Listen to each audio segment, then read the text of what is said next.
Hey YouTube, come back to my second little Halloween Cup team. And yesterday I kind of said like the Marill Scroopy core is amazing. And then I was looking through the PvP rankings. I'm like, oh, Golett's interesting because it's like the ninth ranked Pokemon, something like that. And it just has Mud Slap and it's like resist the rock on Shuckle even though you still lose, which is insane. Um, and just like nice hard hitting ghost type moves. So I'm like, yeah, let's test it out. And it's decent. Like I don't know if I'd run this exact team because I did have problems with the glassiness in the back. So there's two things I want to talk about before I get into the battles here. One is Mango is glassy. So if you watch my Little Cups in the past, I've always said Little Cup is benefits the spammers because everything just takes two moves to get out. You throw Aqua Tail on Scroopy, it takes two to take out your opponent. If you throw it was a Body Slam in the past on other Pokemon, it takes two to poke out Pokemon. Golett pretty, Golett pretty much gets taken out in one move. It is so glassy. A lot of those moves I saw were super effective Aqua Tails, but it is just a very, very glassy Pokemon, even as a non-shadow. So just be aware of that. The second thing is, yesterday I was talking about Tackle versus Bubble on Mirror. I'm like, Tackle's resisted, but it's a recommended moveset because of the mirror match, and you still beat Shuckle. And two commenters said Tackle is actually better against Shuckle. So Sig Cygnus said Tackle is better because it rounds up to a minimum of 1 damage per turn. Bubble is only 2 per 3 turns. Aqua Tail only does 0.29 damage slash energy to Suckle, so the extra 2 energy from Bubble doesn't offset the fast move damage.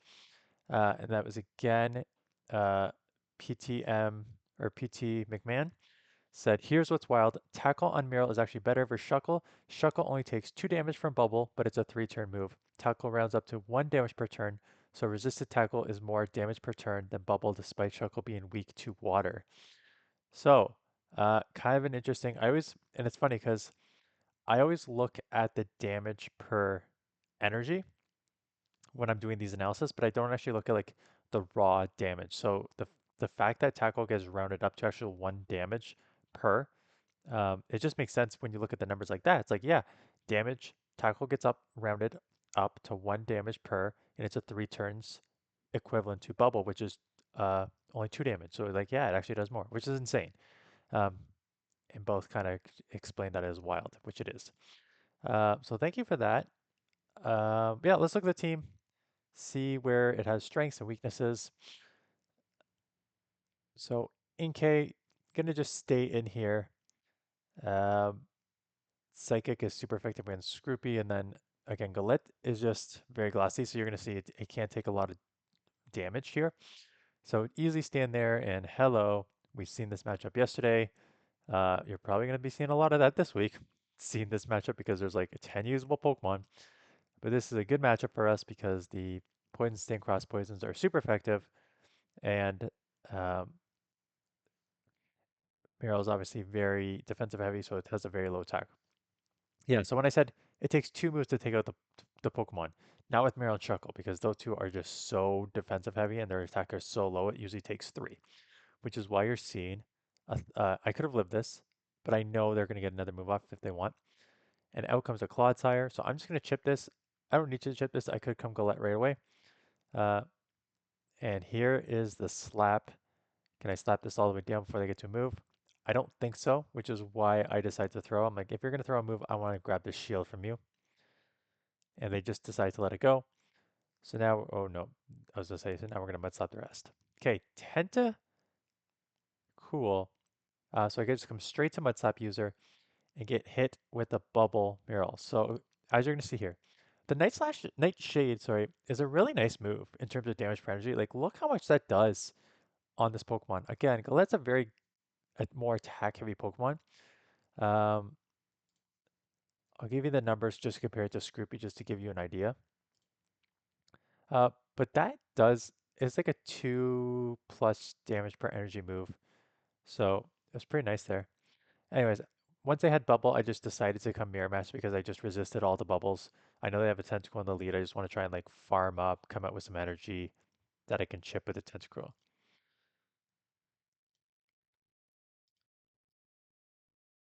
So Scroopy has a 57.8 attack in this league, and Golett has 70.5, right? So you are very, very attack heavy. Um, and then, but the defense on Scroopy is 94 and the stamina is 79. And then you go to uh, Golett and the defense is 57. It does have 87 stamina, but 57 defense is brutal. So yeah, it's very, very glassy if you're going to use that. Just keep that in mind.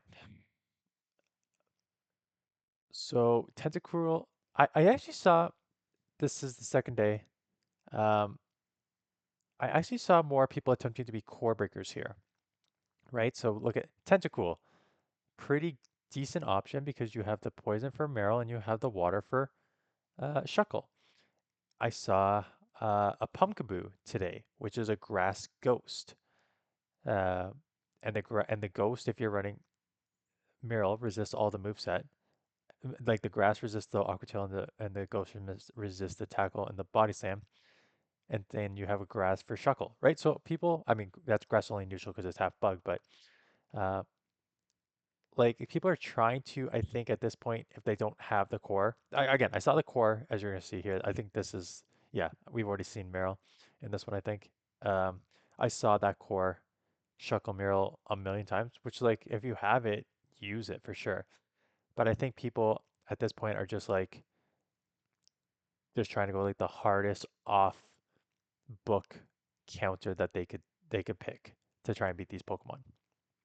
Also, I'll get back to the matchups in the next one, but only Niantic can take an accessible, quick match Little Cup and make it an inaccessible, two Pokemon dominated timeout league. I had 3 matches this morning with this team that countdown. Look at that. 7, 6 timeouts. We're gonna get a timeout here. And there was like 2 other matchups that like that timer was counting. Like it's a little league. These are supposed to be like half the time with a great league, master league, and also league and stuff like that. Like, and now we're getting timeouts. Like, come on. Okay, Golett, sorry, Scroopy is the toughest for this team because Muriel obviously gets killed because of the poison. But Golett, I mentioned like Golett's good because it resists the poison, but it takes super effective from the water and it pretty much one shots. It puts it like within like a few HP of being taken out. So that is Scroopy on the lead is tough because you just have to go like you either go mirror match or you go Golett and then try and like two shield. Uh, So that's what I did. Got into the Scroopy. I did manage to grab a shield here, which is nice. I have to come Miro because they're running water. I 100% expect them to have um, a poison like Sludge Bomb here. Yep, so we're going to shield that up. And once they threw that once in Water Gun is a slow move, so I'm just going to commit to the farm down, come out with some energy so that if they come back in with their Scroopy, we have a couple moves here to lower them substantially. So that's exactly what we're going to do. We're going to go back to back here, put some pressure on this last shield, or take it very low. And we finally got that last shield. So at this point, I'm like, please dump your energy. I do not want to come in and have to shield a Aqua Tail. So they go cross poison, and they get the attack boost, and then I catch, because they threw right on the last time, I expect them to throw again. So I catch a cross poison, and it is boosted, so that hurts. He came in with the Sandy Geist or Gast. It was just half Ghost, so I will one shot for sure with Shadow Punch. Um, and then I could just Mud Slap here and get to move here. Nightshade, I'll go over a few more battles and then I'll go over the stats because I saw a couple people run Golett with Brick Break, and I'll give you the sort of the pros and cons of that in a few battles here. And again, like Fungus, Grass Poison, really easily deals with um, Meryl as a grass poison because it resists every single one of the movesets, and then you'll probably do decent against Shuckle. So like again, a lot of people are just coming in with these type Pokemon. So again there, now I'm Switch Lock versus the Inkay, which is a Psychic, and I'm a Poison, so I will try and chip this a bunch, but uh, these Psy waves are adding up a lot. So I'm going to commit the shield here because I need to try to take this out or burn the Switch Clock. And I grab a shield, and I'm going to instant swap here, commit to the farm down with tackle, just take the moves, so take the side beam, and they snipe me with fungus, and I'm just like, ah, crap. So I got to shield the grass move up here. Um, oh wait, did I say it's Ghost? It's not Ghost. Um, it's a grass. But no, sorry, no, grass poison does not resist tackle. I'm sure someone already pointed that out. Um, what am I body slamming here? Marill. And I make a mistake here. My opponent was actually extremely smart. Bubble is quicker on the energy generation. So what you're seeing here is my opponent basically farm up to 100 energy because they know I have this group in the back. So what they're going to do is just make sure that they have a move no matter what. And by the time I like recognized what was going on, they were already too deep in the move, so I couldn't like. So you're gonna see me eventually like force them to throw a move here and then try and come in, but they still have a ton of energy and I get taken out. So kind of a kind of a smart play by them and a dumb play by me, quite honestly. What do you think? One more and then we'll go into the Golett move set tier.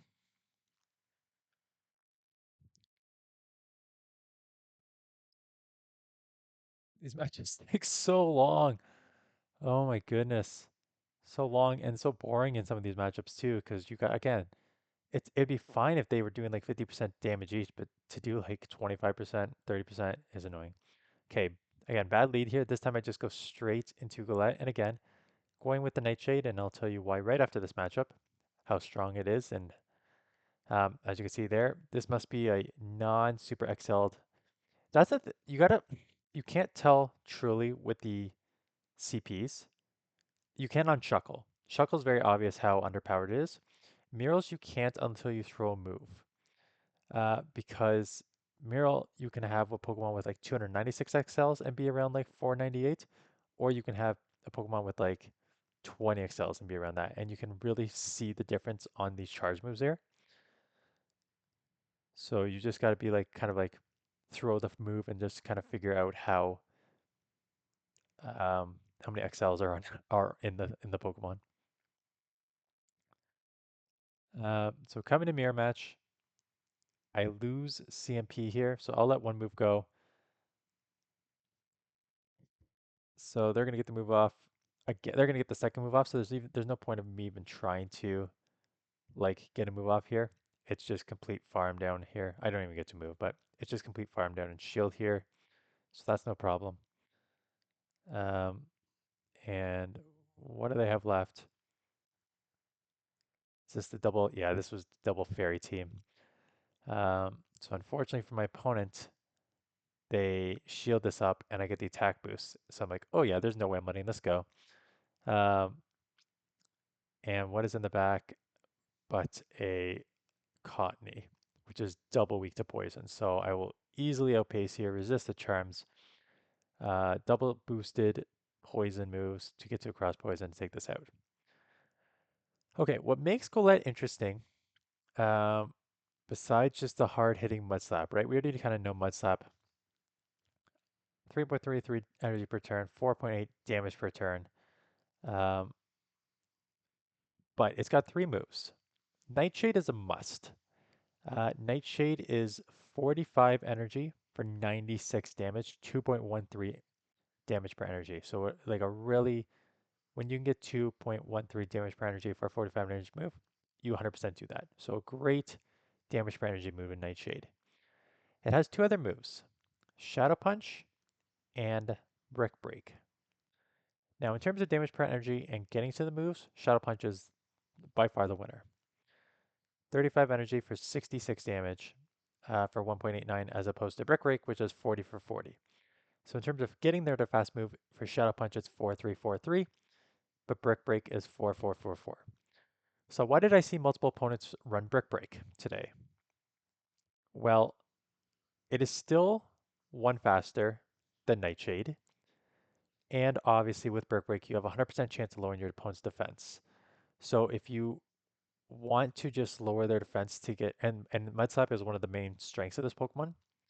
So if you want to just out slap your opponent, Brick Break Nightshade is probably the moveset to go. Now, again, getting to Shadow Punch on the 3 and the second and fourth time around is probably better overall. you have to kind of play out the scenarios in your mind of like, when am I going to use, what move is going to be more beneficial to me in the different scenarios, right? So like for the most part, you saw these matchups. I went Nightshade 90% of the time. The only time I threw Shadow Punch was if I needed like a quick move to take it out, or I wasn't going to get to the Nightshade, so I just went Shadow Punch. Whereas um, if you could still go Mud Slap as Nightshade, but you can like depending on what the Pokemon is, if they're going to be in there for a while, you got them locked or something, you can break them and then continue to slap them at a hard hitting pace. So I'd be fine with either. Depends how you want to run it. If you want to run it like that, uh, yeah. And that's the other two Pokemon I've already talked about. And I've already talked about the damage 1 versus 2 on the Marill versus Bubble. So now we only have 7 more minutes to go. Okay. I think I needed to come into. I remember this matchup. I think they were gonna outpace me, so that's why I threw. But I know they have a move banked, so I needed a move coming out. But I'm pretty sure they were gonna outpace me. But I knew I kind of had to farm down, and I did it. And I was like, oh, as soon as I threw that, I knew I lost that matchup. Shelmet, Shelmet is a dumb Pokemon to run in this meta, politely, because Shuckle and Miracle are everywhere, and Shuckle is a rock thrower against a bug, which is super effective. And Miracle is a fairy that resists bug. So do not run Shelmet in this meta currently. It is not going to be great for you, um, just given the top tier meta Pokemon. You just really do not have a lot of play here. So they throw the second Bug Buzz, and it is resisted again. So get to the Aqua Tail.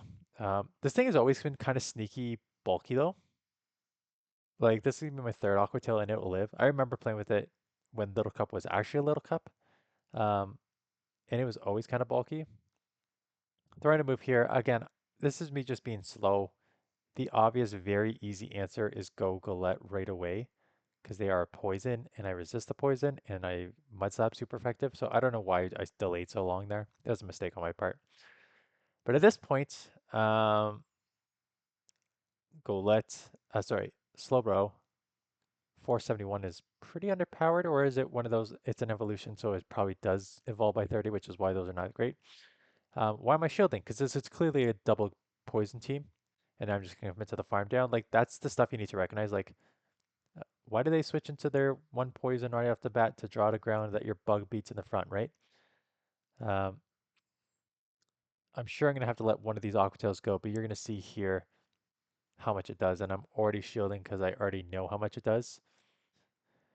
Uh, and it's going to put me in like the very, very deep red,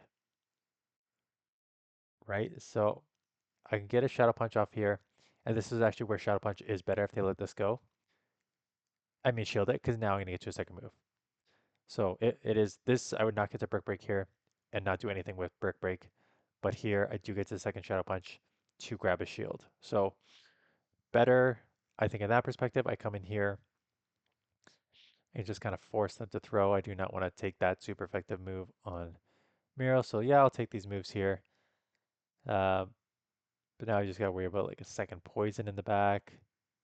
So I'm just going to quickly take this out. We'll probably instant swap. Let's see what happens here. Instant swapping, and they have Meryl and a Shuckle left. So I'm just going to get outbulked here. We're probably going to get timed out here. So how's your week going? Let's talk for the last 4 minutes. Um, so, you know, in terms of views, I'm filming this. I'm off this week. I'm at my parents' place for an extended Thanksgiving. Um, now I did have 11-1 in the title, and I did not have Shuckle or Meryl. I had a Scroopy. So in terms of click through rate is actually super high for a video. I'm doing this 3 hours 26 minutes in. The click through rate is extremely high for this one, 17.2%. I've got a Master League team coming this afternoon, which I do not expect many people to click on. So I'll probably grind out if you guys submit some battles, I'll probably grind out Halloween Cup for a couple days here. Um, before getting into, so I think my plan is to do like Halloween Cup, a bunch of them in the next couple days, and then go over the research. Yeah, Friday afternoon, go over the Yamask research day because there's some wild encounters that are actually good. And then there's the Halloween event starting next Tuesday, so I can do that on a Monday video. So I got a couple event videos coming with a mix of like Halloween Cup for a few days and then some Master League and events slash maybe one more Halloween Cup depending on what you guys submit. That's the plan here in Hamilton. So the plan was to come down Wednesday of last week, um, and go back on the Monday. But then my mom got COVID, so we waited until she tested. She was clear of COVID. Like a day before we came down, my daughter was like, "My head hurts." I'm like, "Oh crap, here we go." So she's starting to get sick. So now she came down here, cough has exploded on her.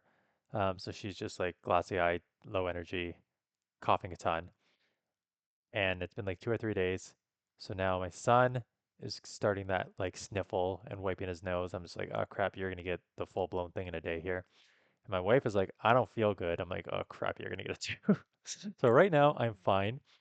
Um, but you know, it's clearly working its way through the house. So maybe by like Saturday or Sunday, when I'm driving home, I will not be good. Yeah, so I'm driving home back on Saturday. I'm filming this. What's today? Wednesday morning? Oh yeah, I'm filming this Wednesday morning, so go up Thursday morning. So I got 3 more full days, and then we head back Saturday morning, and it's like a full. We made the drive down good. The drive down really well, actually. So for those of you, I live in Ottawa. Hamilton is the other side of Toronto. So if there is like pretty much no traffic through Toronto, or you go around the 407 like we had to, um, door to door, you can do it in 5 hours, going like 120 kilometers. Um, So when I'm ever alone, I can do it like like half an hour for breaks, 5.5 hours. We actually did it. We left at like 9:30, 9:15, 9:15, and we got there at 3:30, which is like 6:15. So we basically did the driving part in like 5:15, and then we had like an hour with the kids for like lunch and stuff. So we made great timing on the way down. So hopefully it's just the same on the way back. The clock was going down there. And then yeah, and then we'll be back in my regular basement. I'm in my mom's basement now. I'll be in my basement when I get home.